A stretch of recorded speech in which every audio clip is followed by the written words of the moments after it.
Това видео го правя специално, за да ви покажа как да вземете чисто нова профилна иконка. Виждате някъде на екраните си. Според мен е яка, но има и по-яки иконки.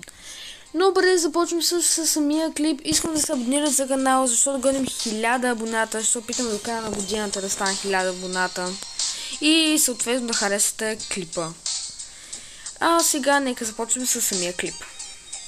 Стъпка номер 1, съответно да влезем в YouTube и да напишем Brawl Stars.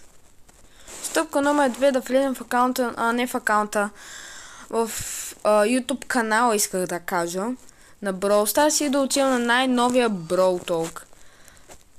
След това отивам долу в описанието и пише Free Profile Icon, за тези, които не го виждат, ще го градя на екраните си. И съответно трябва да го натиснем.